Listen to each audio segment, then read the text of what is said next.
Can juveniles be prosecuted under city ordinances? Well, it depends. Hi, my name is Ryan Cannonie. I'm an attorney with the Tahlequah office for Worth Law Offices. And a question that used to come up when I was a prosecutor, and it's also come up as well on this side as a defense attorney, is whether or not a municipality or city or town can prosecute someone under 18 for a violation of city ordinances. Now, before we go too much further, I want to say we're not talking about traffic citations. Yes, cities can prosecute juveniles for speeding, running a stop sign, parking, whatever you want to say on that. And those type of things can be prosecuted in city court, even if the person is under 18. And also, when we start talking about municipal and city ordinances, remember they can only do misdemeanors, but they can't do all misdemeanors. For example, cities used to be able to do DUI prosecution. Back in 2016, I believe, the law changed, and only Oklahoma City and Tulsa, because those are kind of a special city court, can do prosecutions for DUIs. About that same time, possession of drugs went from felony to a misdemeanor. So a lot of cities have put in ordinances for possession of controlled dangerous substances. So if you get a 17-year-old, your 17-year-old kid gets caught out on a skate park or somewhere in possession of a little bit of marijuana, then technically it may be a violation under not only state law, but also under city ordinances.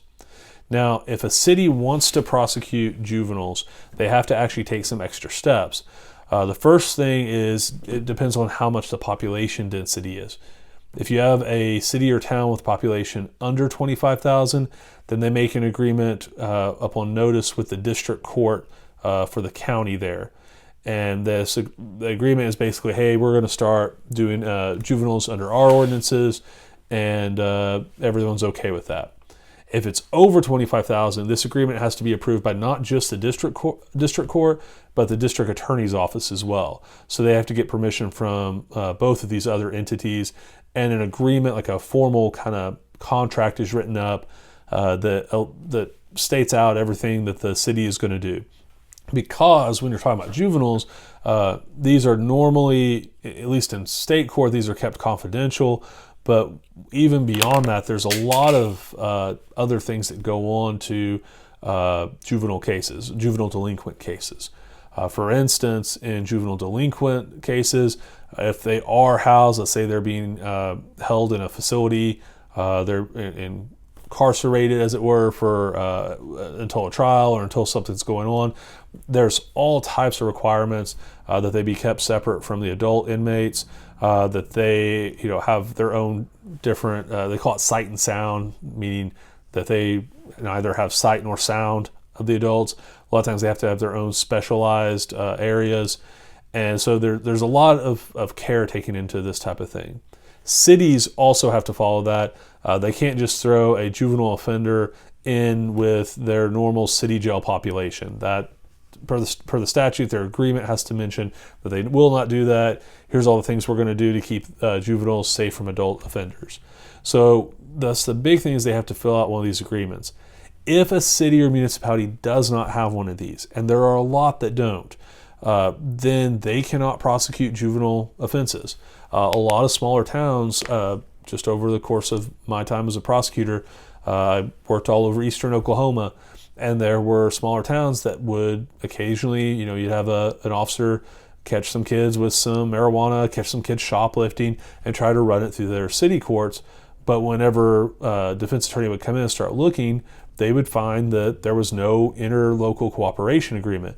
So the municipal court had no jurisdiction, had no authority to do anything with those criminal cases. In that case, those situations, the case would be sent up to district court. The Oklahoma Juvenile Affairs Bureau runs through its policies and then either makes a recommendation to or not to charge to the district attorney. If you find yourself in this situation, or if you find your kids are in this situation, and you have questions of whether or not they can be charged by the town that is charging them, if it should have been sent a different way, when it's sent up to OJA, not all of those cases get charged. I will say that whenever I was on the other side, when I was a prosecutor, there were a couple times that cities sent charges up. Oklahoma Juvenile Affairs Bureau personnel did their policies, they did their intake, they did their risk of a reoffense, all that type of stuff, and recommended that these kids not be charged, but be put on a kind of a little probationary period where they would maybe do some community service and then wouldn't have to deal with the courts. So it's not always the worst thing that it gets taken out of city and sent up to the state. But if you or your kids find yourselves in these situations, then please give us a call. We'll do a free consultation, see kind of what's going on in your case. If you have other questions, you can go to tahlequahattorney.com, use the web form, send us a message, and we'll get back to you as soon as we can. Thank you.